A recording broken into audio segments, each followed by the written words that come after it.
Assalamualaikum warahmatullahi wabarakatuh.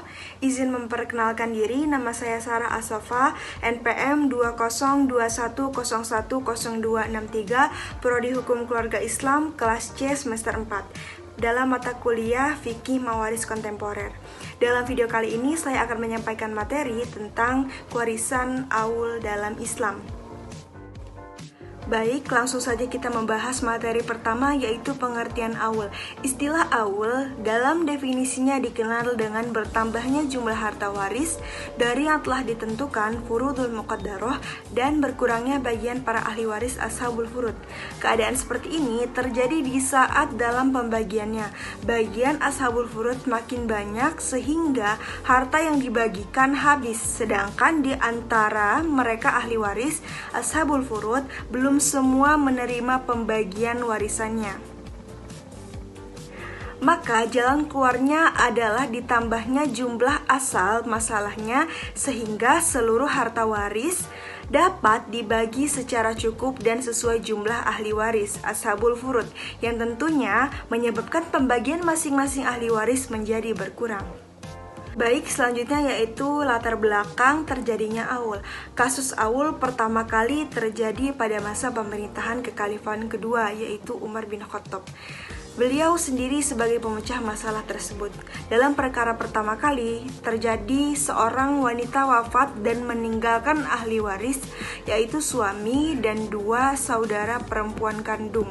Jika melihat dari furudul muqaddarah dalam ilmu faraid, maka bagian suami 1/2 bagian, sedangkan bagian dua saudara kandung perempuan yaitu 2/3. Jika pembagiannya mengikuti pembagian yang biasa, maka pembagian warisnya telah melebihi nominal pembagian yang diterima ashabul furud. Dalam keadaan seperti ini, suami sebagai ahli waris, istrinya menuntut haknya untuk dapat diberikan haknya 1/2. Begitupun dua saudara kandung perempuan tetap meminta 2/3 bagian karena juga merupakan haknya.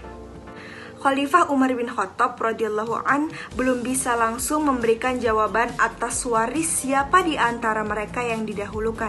Jika Umar mendahulukan hak suami, maka tentu pembagian untuk saudara kandung perempuan akan menjadi berkurang, dan begitu juga sebaliknya, maka hak suami akan berkurang jika didahulukan hak saudara kandung perempuan.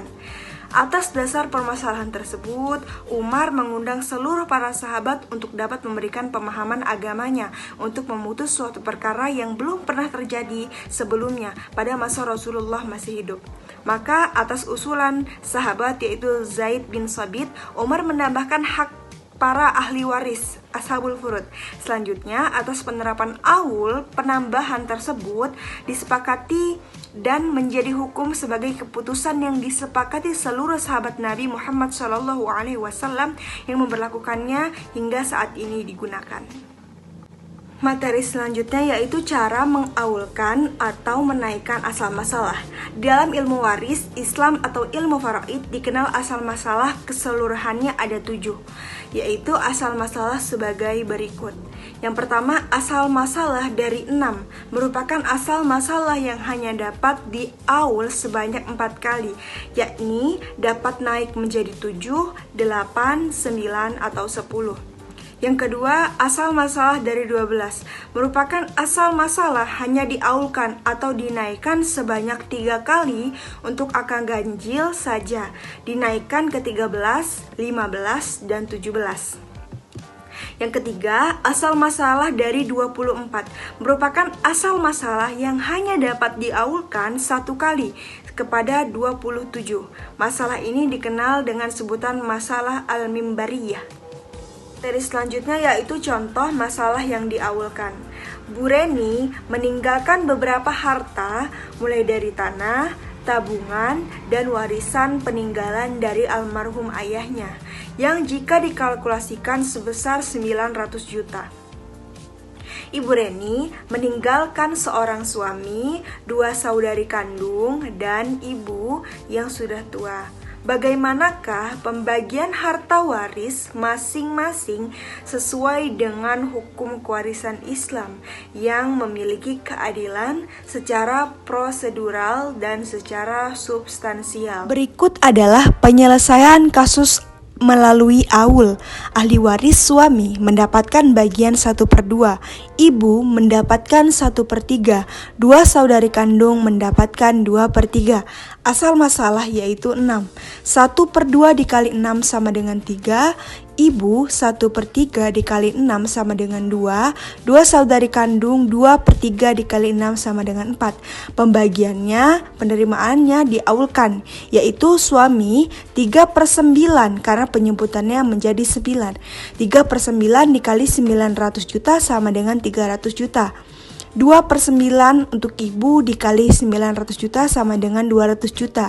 Untuk dua saudari kandung yaitu 4/9 dikali 900 juta sama dengan 400 juta.